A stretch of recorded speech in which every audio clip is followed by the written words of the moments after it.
تحت اقدام الامہات، جنت ماں کے قدموں تلے ہے، جنت ماں کے قدموں کے نیچے ہے۔ اور والد کے بارے میں ارشاد فرمایا الوالد باب الاوسط من ابواب الجنہ، والد تو جنت کا مین گیٹ ہے، والد جنت کا مین گیٹ ہے۔ دونوں کی حیثیت حدیث پاک نے متعین کر دی کہ دونوں کے فضائل کیا ہیں، مناقب کیا ہیں، محامد کیا ہے، دونوں کی شان کیا ہے، منزلت کیا ہے، رفعت کیا ہے، مقام کیا ہے، مرتبہ کیا ہے۔ لیکن دوستان محترم، میں سوچ میں پڑ گیا کہ ماں کو اتنا مقام کیوں دیا گیا اور باپ کو اتنا مقام کیوں دیا گیا، اور پھر مجھے اور آپ کو یہ بھی حکم اپنے حبیب صلی اللہ علیہ وسلم کے ذریعے دے دیا گیا وَقُلْ رَبِّ ارْحَمْهُمَا كَمَا رَبَّيَانِي صَغِيرًا، محبوب انہیں پیغام دے دیجئے، انہیں کہیے کہ یہ دعا کیا کریں اور خود بھی یہ دعا کیا کرو، مالک ان دونوں ہستیوں کے اوپر رحم فرما جس طرح انہوں نے میری پرورش کی ہے چھوٹی عمر میں، جس طرح انہوں نے مجھے چھوٹی عمر میں پالا ہے۔ میں تو ایک بے بس انسان کی حیثیت سے دنیا میں آیا تھا، تو ماں نے سہارا دیا اور باپ نے سہارا دیا تو اس مقام تک پہنچا ہوں۔ تو جب اس مقام تک پہنچے ہو کہ تمہاری زبان بات کرنے لگی ہے اور تمہارے پاؤں چلنے کے قابل ہوئے ہیں اور تمہارے ہاتھ کوئی چیز اٹھانے کے قابل ہوئے ہیں اور تمہاری قوت مدرکہ کام کرنا شروع ہو گئی ہے، تمہاری قوت شعوریہ کام کرنا شروع ہو گئی ہے اور تم کسی چیز کے بارے میں فیصلہ کرنے میں پہنچ جاتے ہو، تو یہ ساری صلاحیتیں تمہیں ویسے نہیں عطا ہو گئی۔ جب تو دنیا میں آیا تھا تو کسی ہستی نے تجھے آتے ہی سہارا دیا تھا، اور سہارا اتنے پیار سے دیا تھا، اتنی محبت سے دیا تھا کہ اس پیار کو اور اس محبت کو کسی پیمانے میں ڈال کے اس کا ناپ تول نہیں ہو سکتا، کسی پیمانے میں ڈال کے اس کو ناپا اور تولا نہیں جا سکتا۔ تو میں سوچ رہا تھا کہ والدین کے ساتھ یہ پیار کرنے کا اور یہ محبت کرنے کا حکم کیوں دیا جا رہا ہے۔ دوسرے مقام پہ ارشاد ہوتا ہے وَبِالْوَالِدَيْنِ إِحْسَانًا، والدین کے ساتھ حسن سلوک سے پیش آؤ۔ مطلب یہ ہے لفظ احسان ذکر کیا گیا، اس کا مادہ اشتقاق حسن ہے، احسان حسن سے بنا ہے، تو اس کا مطلب یہ ہے کہ پانی دو تو پانی دینے میں حسن ہو، روٹی پیش کرو تو روٹی پیش کرنے میں حسن ہو، اگر ان کو جوتے بھی پیش کرتے ہیں تو اس انداز سے پیش کرو کہ تیری ادا کے اندر حسن موجود ہو، یعنی ان کی طبع لطیف پہ تیرا کوئی عمل گراں نہ گزرے، اتنی خوبصورتی سے ان کے ساتھ پیش آؤ۔ بھئی اس کی وجہ کیا ہے، ان کو اتنا پروٹوکول کیوں دیا جا رہا ہے؟ یہ دنیا جو ہے یہ جہان امکان ہے، اسی دنیا سے سارے فیصلے اللہ رب العزت فرماتا ہے۔ یہاں انسان کو اللہ کریم نے ایک مکلف کی حیثیت سے پیدا کیا ہے اور فرمایا تیرا امتحان ہے خلق الموت والحیات لیبلوکم ایکم احسن عملا، میں نے موت و حیات کو اس لیے پیدا کیا ہے تاکہ اللہ کریم تمہیں آزمائے کہ عزم عمل کے تم میں سے اچھا کون ہے۔ اور پھر کیا ہوگا جب عمل اچھا ہوگا تو پھر کیا ہوگا، اس جہان فانی سے تم لوٹ رہے ہوگے اور فرشتہ آئے گا اور آ کے صدا دے گا یا ایتھا النفس المطمئنہ، اے نفس مطمئنہ کے مالک ارجعی الی ربک، چل اپنے رب کی طرف لوٹ چل، راضیۃ مرضیہ، تو اپنے رب سے راضی ہے اور تیرا رب تجھ سے راضی ہے۔ لیکن یہ انعامات تو اس وقت کھلتے ہیں جب موت کا ذائقہ انسان چکھتا ہے۔ حضرات محترم جب اس دنیا میں آئے ہیں تو یہاں آنے کے اوپر اللہ کریم نے کتنے انعامات فرمائے کہ آپ جب نماز پڑھتے ہیں، بلکہ نماز سے پہلے جب آپ کلمہ پڑھتے ہیں تو کلمہ پڑھنے کے ساتھ ہی آپ کو کتنا بڑا انعام دے دیا گیا۔ حضرت موسیٰ کلیم اللہ علیہ السلام اللہ کے دربار میں عرض کرتے ہیں مالک میں تیرا کلیم ہوں، بس ایک دفعہ ادا کریں اور پھر انتظار کریں، ختم کے دوران لے آئے اب نہ آنا۔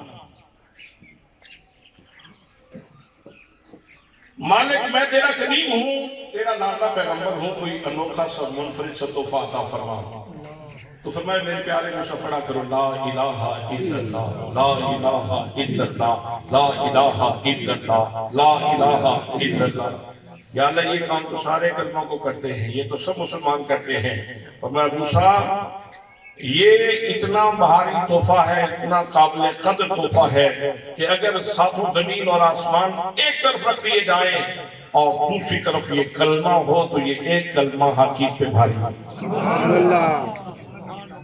اور اس کا آسان اور سلیس ترجمہ حضرت سلطان العارفین سلطان باہو نے کیا ہے۔ آپ فرماتے ہیں کل کل میں دی تد پیوں سے جد کل کل میں ونج کھولی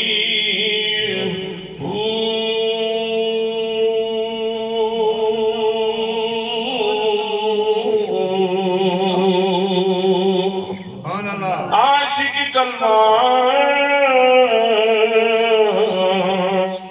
اٹھے پڑھ دے جتھے نور نبی دی ہونی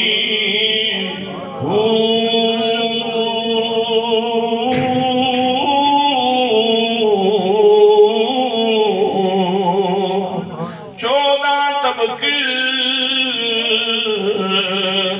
کلمے دے اندر میاں چودہ طبق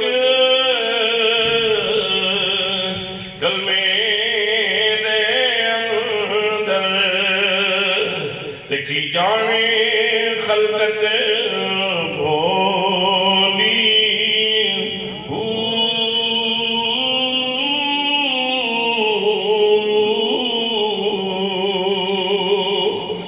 سامو کلمہ نبی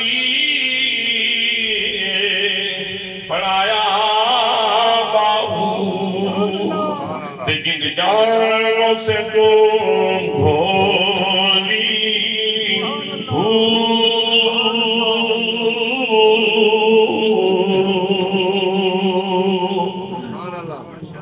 پہلا تحفہ آپ کو اس جہان میں مل گیا وہ تھا 14 طبق 14 طبق کلمے دے اندر کی جانے خلقت بھولی ہوں۔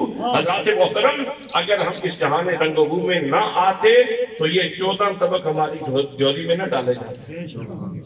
یہ 14 طبق ہمیں اس جہان میں آ کے نصیب ہوئے ہیں اور یہ کن کی وجہ سے؟ ماں اور باپ کے وسیلے سے۔ اس 14 طبق جو تیری جھولی میں آئے ہیں ان کا سبب اصل میں اللہ کریم نے ماں اور باپ کو بنایا ہے۔ تو کتنی قیمتی متاع اللہ نے ماں اور باپ کے وسیلے سے تیری جھولی میں ڈالا۔ پھر آپ نماز پڑھتے ہیں۔ نماز میں ایک بات بڑی قیمتی ہے، بہت توجہ کے قابل ہے۔ حضرات اللہ کریم کے اسماء الحسنی تو بہت سارے ہیں، 99 قرآن مقدس کے اندر مذکور ہیں۔ تو ہمارے مشائخ بزرگ فرماتے ہیں کہ جب اللہ کریم کے کسی نام سے اس کو یاد کیا جائے تو اسی مناسبت سے انسان کے اوپر اللہ کے کرم کا دروازہ کھل جاتا ہے۔ سبحان اللہ۔ اسی مناسبت سے اللہ کے کرم کا دروازہ کھل جاتا ہے۔ اگر کوئی یا کریم کا وظیفہ کرے تو اس کے اوپر کرم کا دروازہ کھلتا ہے۔ اگر کوئی یا رزاق کا وظیفہ کرے تو اس کے اوپر رزق کا دروازہ کھل جاتا ہے۔ اگر کوئی مجروح دل ہو، زخمی دل ہو، پریشانیوں کا شکار ہو، دل ٹوٹا ہوا ہو تو یا جباروں کا وظیفہ کرے تو اس کا دل ٹوٹا ہوا دل ٹوٹ جائے گا۔ اللہ کریم اس کے لیے یا جباروں کی مناسبت سے اپنے کرم کا دروازہ کھول دے گا۔ لیکن دوستو جو بندہ یا اللہ کے ساتھ لفظ اللہ کے ساتھ اپنے رب کو یاد کرتا ہے، جو لفظ اللہ کے ساتھ اپنے رب کو یاد کرتا ہے تو چونکہ لفظ اللہ یہ اسم الجلالہ ہے، یہ متضمن بجمی کمالات ہے، اس کے اندر اللہ کریم کے سارے اسماء صفاتی آتے ہیں۔ تو گویا جب لفظ اللہ سے اللہ کریم کو یاد کرو گے تو اللہ کریم اپنے کرم کے سارے دروازے کھول دیتا ہے، کرم کے سارے دروازے کھول دیتا ہے۔ اب میں آپ کی خدمت میں عرض یہ کرنا چاہتا ہوں کہ نماز جب شروع کی تو سب سے پہلا کلمہ آپ کی زبان پہ کون سا آتا ہے، کون سا نام آتا ہے زبان پہ؟ نیت کی اور اس کے بعد پہلا جو تکبیر تحریمہ کہی اللہ اکبر، لفظ اللہ زبان پہ آتا ہے۔ اور جب نماز پڑھ کے فارغ ہوئے، نماز سے نکلنے لگے تو آخری لفظ کیا ہے؟ السلام علیکم ورحمت اللہ، السلام علیکم ورحمت اللہ۔ اور میرے آقا نے نماز کی بہت تاکید کی، بہت تاکید کی، ضرور نماز پڑھو، ضرور نماز پڑھو، ضرور نماز پڑھو۔ محلے کی مسجد میں ایک دفعہ پڑھو، پھر جامع مسجد میں جمعہ پڑھو، پھر عیدگاہ میں عید پڑھو، پھر کعبۃ اللہ میں جا کے وہاں نمازیں پڑھو۔ یہ نمازیں اس لیے پڑھوائی گئی تاکہ صبح و شام تم اکٹھے ہوتے رہو اور ایک دوسرے کے لیے یہ پیغام سلو دیتے رہے ہو۔ السلام علیکم ورحمۃ اللہ۔ میری دائیں طرف بیٹھنے والوں، میں تمہیں گارنٹی دے رہا ہوں، ابھی اللہ کے دربار سے حاضری دے کے آ رہا ہوں، اللہ سے باتیں کر کے آ رہا ہوں، میری طرف سے تمہاری جان محفوظ، تمہارا مال محفوظ، تمہاری عزت محفوظ۔ بائیں طرف بیٹھنے والوں، میری طرف سے تمہاری عزت محفوظ، تمہاری جان محفوظ، تمہارا مال محفوظ۔ اگر ہم سارے نماز پڑھنا شروع کر دیں اور ایک دوسرے کو واقعی یہ پیغام دینا شروع کر دیں، نماز کے اندر جو پیغام ہے، تو پھر کسی کو نقصان ہوگا؟ کسی کی مال کو، کسی کے مال کو، کسی کی جان کو، کسی کی عزت کو نقصان ہوگا؟ اسی لیے تو میرے آقا کریم صلی اللہ تعالیٰ علیہ وسلم ارشاد فرماتے ہیں کہ نماز پڑھو، نماز پڑھو، نماز پڑھو۔ قرآن مقدس کے اندر بھی اسی لیے بار بار حکم دیا گیا ہے، نماز قائم کرو، نماز قائم کرو، نماز قائم کرو۔ صرف لفظوں کی ادائیگی کافی نہیں ہے کہ طوطے کی طرح جیسے وہ چند رٹے رٹائے الفاظ اپنی زبان سے ادا کر دیتا ہے، معنی و مفہوم کو وہ نہیں جانتا، معنی و مفہوم سے اسے خبر نہیں ہوتی، ایسے نماز نہ پڑھو، بلکہ اللہ کریم ارشاد فرماتا ہے اقیموا الصلاۃ، نماز قائم کرو، قائم کرو، قائم کرو۔ جب نماز قائم ہوگی تو معاشرے کا حسن قائم ہو جائے گا، سماج کی نیتی قائم ہو جائے گی اور معاشرتی رویے، خوبصورت رویے پروان چڑھیں گے، اور پھر تم ایک دوسرے کی عزت کو، جان کو، مال کو نقصان نہیں پہنچاؤ گے۔ عام طور پر سر مطلب میں عرض کر رہا تھا کہ جب ہم نماز سے نکلنے لگتے ہیں تو اس وقت بھی آخری کلمہ جو ہماری زبان پہ آتا ہے وہ ہے السلام علیکم ورحمۃ اللہ۔ لفظ اللہ آخری مرتبہ زبان پہ آتا ہے۔ وضو کیا تھا، پاک ہو کر، پاک کپڑے پہن کر، پاک جگہ پہ کھڑے ہو کے، پاک مصلی لے کر گئے، کس لیے تھے؟ ملاقات ہو جائے، ملاقات ہو جائے۔ اور کون سا آپ کا وہ رشتہ دار ہے جو اس طرح آپ کو ویلکم کرے کہ آتے ہی آپ کے لیے سارے دروازے کھولے اور عنایات کے دروازے کھول دیں؟ اللہ کریم اپنے بندے کا اس طرح محبت سے استقبال کرتا ہے کہ جب آپ لفظ اللہ کے ساتھ نماز میں داخل ہوتے ہیں تو اللہ کریم اپنے کرم کے سارے دروازے کھول کے تجھے ویلکم کرتا ہے۔ اور جب تو ملاقات کر کے الصلاۃ معراج المومنین کی لذت لے کر جب نماز سے نکل رہا ہے تو جاتے ہوئے اس نے کہا کوئی تیری جیب خالی نہ رہ جائے، ابھی پارلر تھے، ابھی پارلر تھے، ابھی پارلر تھے، کوئی شلوار دیجیے بھیا، تو بھی پارلر۔ ساری جیبیں بھر کے سارے خزانے اس کے اوپر لٹا کر اللہ کریم اپنے رحمتوں کی برکھا اس بندے کے اوپر برسا کے پھر اس کو اپنے حریم ناز سے الوداع کرتا ہے۔ حضرات محترم، یہ آپ کے اوپر جو دن میں 5 دفعہ رحمتوں کے پھول گرتے ہیں، اگر آپ یہاں نہ آتے تو یہ گرتے؟ یہاں کس کے وسیلے سے آئے گا؟ یہاں کس کے وسیلے سے آئے گا؟ ماں اور باپ کے وسیلے سے۔ اصل میں تو ماں اور باپ کی قدردانی بھی وہ کرے جو نماز پڑھتا ہے، جو اللہ کے درد میں، اللہ کے پیار میں روتا ہے، جس کو اللہ کی محبت نصیب ہے۔ باقی تو جانوروں کی طرح ہے۔ جس بندے کو اللہ کی بارگاہ میں چھپنے کا شرف نصیب نہیں، اس کی زندگی تو حیوانی زندگی ہے۔ ایک گدھا ہے وہ بھی گھاس چر کے فارغ ہو کے جا کے لیٹ جاتا ہے، اور ایک انسان ہے وہ بھی کھانا کھا کے جا کے لیٹ جائے، تو گدھے میں اور انسان میں فرق کیا رہے گا؟